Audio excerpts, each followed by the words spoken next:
Assalamualaikum warahmatullahi wabarakatuh. Berjumpa lagi dengan saya Diki Hermansyah dalam solusi matematika. Kita lanjut bedah buku matematika kelas 10 kurikulum merdeka. Kita sampai di fungsi eksponen.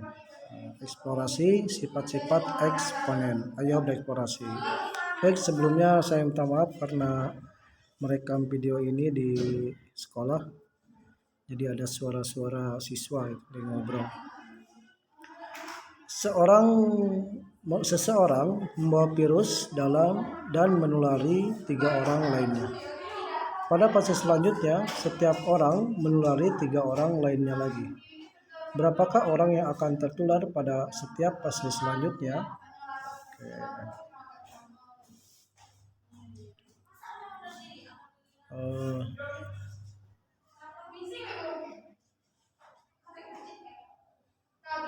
Seseorang membawa virus dan menulari 3 orang lainnya. Oke, ini 1 orang misalkan. Oke. Dan menulari 3 orang lainnya. Ini menular 3 orang. Ya.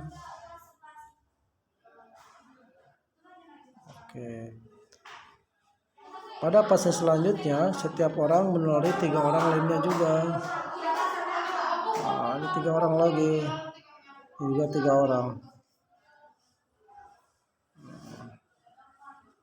Ya. Berarti dari 1 jadi 3. Dari 1 pertama, berarti ini bilang pokoknya 3. 3 pangkat 0. Itu 1. Terus 3 pangkat, pada fase kedua 3 pangkat 1. 3 pangkat 1 sama dengan 3. Fase berikutnya 3 pangkat 2 sama dengan 9. Jadi fase-fase berikutnya 3 pangkat n. Ya. Oke. Berapakah orang yang akan tertular pada setiap fase selanjutnya? Ini sudah. Berapa orang yang akan tertular virus tersebut pada fase ke-20? Berarti 3 pangkat 20. 3 pangkat fase pertama 3 pangkat 0. 3 pangkat 20.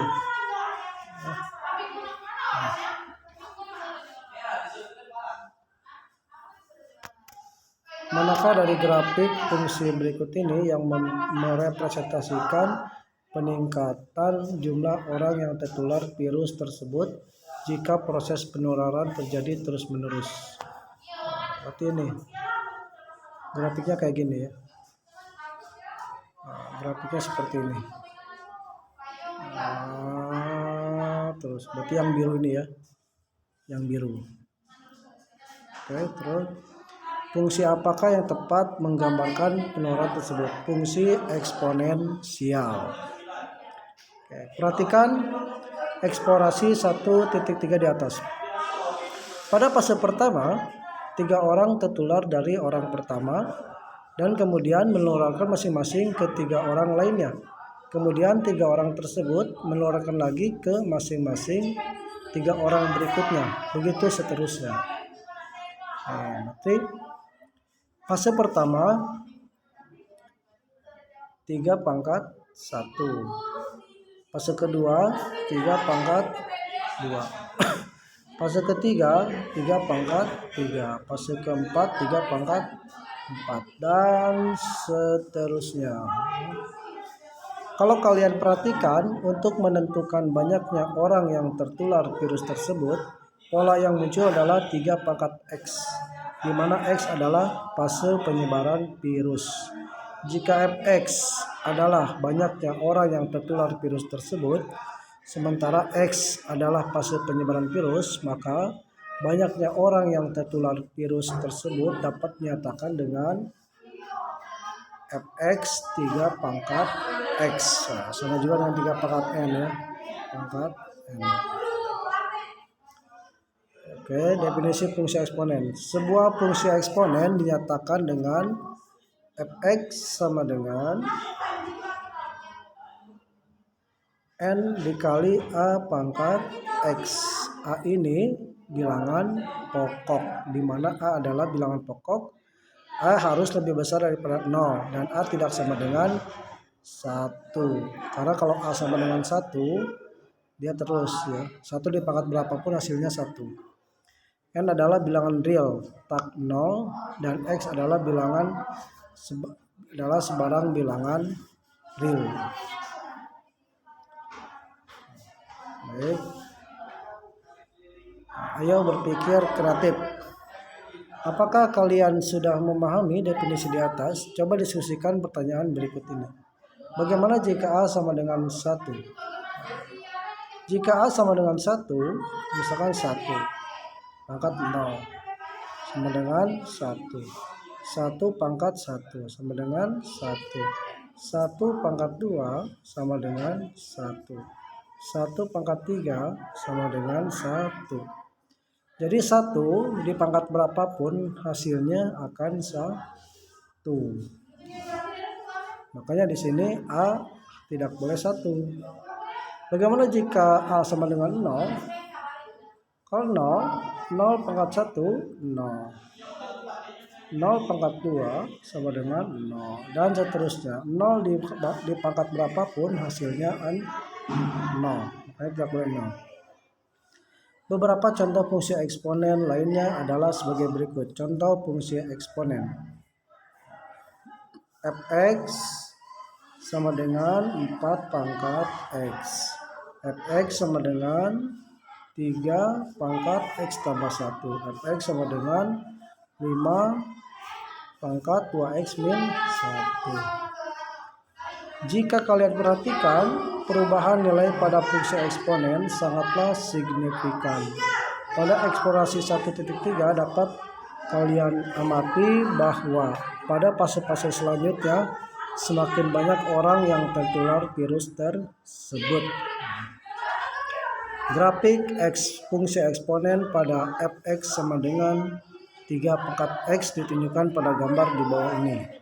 Ini grafiknya ya. Grafiknya akan cenderung naik. Oke, terus fungsi eksponen dibedakan menjadi dua bentuk, yaitu pertumbuhan eksponensial dan peluruhan eksponensial. Jadi kalau pertumbuhan eksponensial dia seperti ini grafiknya, cenderung naik. Sedangkan peluruhan dia cenderung menurun. Gitu ya. Gitu. Tergantung fungsinya. Oke, perhatikan ketiga fungsi berikut. 2x. 2x, kalau kita 2x ya. Kalau x-nya 0, 2 kali 0 berarti 0 di sini. Kalau x-nya 1, 2 kali 1 berarti 2 di sini. Kalau x-nya 2 kali 2 4 itu sini. Kalau x-nya 3, 2 kali 3 6. Jadi kalau antara sini ya. Jadi kalau kita tarik kayak gini. Nah, itu ya. Kalau kita tarik. Itu fx sama dengan 2x. Nah, sekarang fx sama dengan 2 pangkat x. Maka dia hasilnya kayak gini. Kalau x-nya 0, 2 pangkat 0 berarti sama dengan 1. Oke ya. 2 pangkat 0 sama dengan 1. 2 pangkat 1 sama dengan 2. 2 pangkat 2 sama dengan 4 dan seterusnya. Berarti 1 lawannya kawannya 2. Kalau sini ya. 2, ini 1, ini 2, 2 kawannya 4. Jadi kayak gini. Nah, di sini ya. Kayak gini.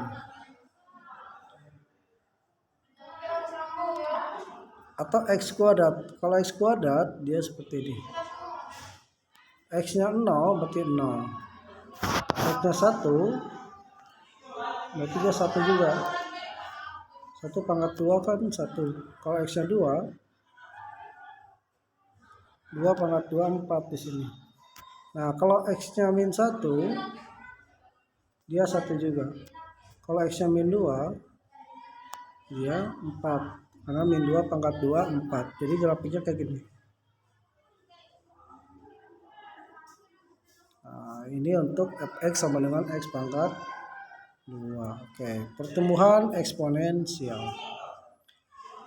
Kurva di atas adalah salah satu kurva yang menunjukkan pertumbuhan eksponen, di mana tingkat pertumbuhan berbanding lurus dengan besarnya nilai kuantitasnya. Contoh yang lainnya adalah pertumbuhan bakteri, di mana pada fase-fase selanjutnya bakteri tentu akan semakin banyak jumlahnya. Fungsi pertumbuhan eksponen tuliskan dengan A pangkat X, dengan A lebih besar daripada 1. Yang tadi itu ya.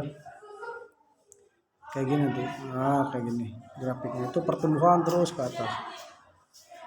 Nah, sekarang mari kita lihat beberapa contoh berikut. Untuk mengamati pertumbuhan suatu bakteri pada inangnya, seorang peneliti mengambil potongan inang yang sudah terinfeksi bakteri tersebut dan mengamatinya selama 5 jam pertama. Pada inang tersebut terdapat 30 bakteri. Setelah diamati, bakteri tersebut membelah menjadi 2 setiap 30 menit.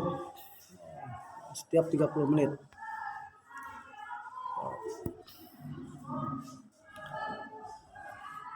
Jadi pada inang tersebut terdapat 30 bakteri. 30. 1, 2, 3, 4, 5 dan seterusnya sampai 30. Setelah diamati, bakteri tersebut membelah menjadi 2 setiap 30 menit. Ini menjadi 2. Ini menjadi 2. Ini menjadi 2. Dan seterusnya. Berarti 30 kali 2. 30 kali 2 6 dan 60 bakteri. Ini 30 menit ya. Setelah diamati, bakteri tersebut membelah menjadi apa ya? Modelkan fungsi pertumbuhan bakteri pada setiap fase. Nah, kita lihat, gambarkan grafik pertumbuhan bakteri tersebut. Pada jam kelima, berapa banyak bakteri baru yang tumbuh? Oke, alternatif penyelesaian. Kita lihat,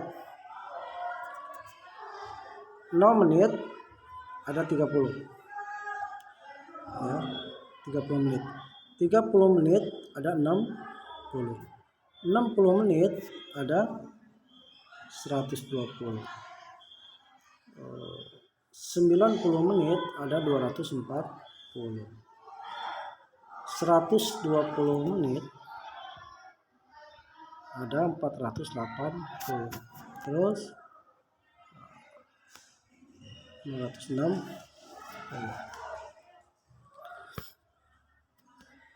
Untuk X0 maka bakteri 30. Untuk X1 banyak bakteri 60. Berarti kan ini kan selama 5 jam. Berarti harus pas, karena fasenya 30 menit, berarti ada 10 di sini. Satu ada 10 fase. 2 kali 3. Nah, ini dia rumusnya. Karena awalnya ada 30, berarti 30 dikali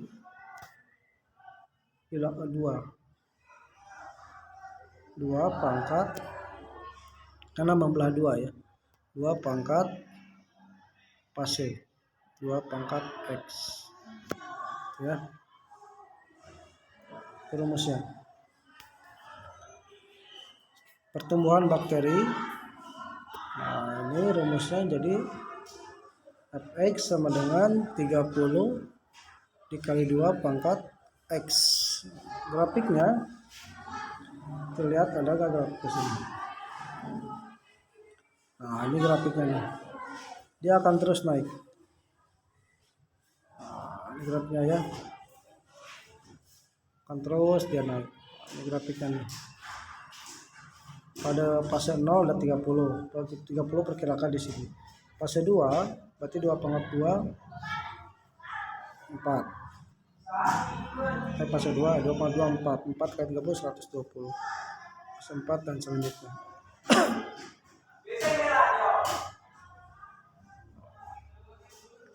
Gunakan aplikasi GeoGebra untuk membantu kalian menggambarkan grafik tersebut. Jam kelima terjadi pada fase ke-10. Ingat, kembali pembelahan terjadi setiap 30 menit hingga F10. Jadi banyak bakteri yang tumbuh pada jam kelima atau fase ke-10 adalah 30.720 bakteri. Ayo berpikir, jika banyak bakteri pada awal pengamatan adalah 50, 100, dan 200, bagaimana kalian memodelkan pertumbuhan bakteri tersebut? Oh ya jelas, 50 berarti 50 dikali 2 pangkat X, ya, atau 100 dikali 2 pangkat X, ya.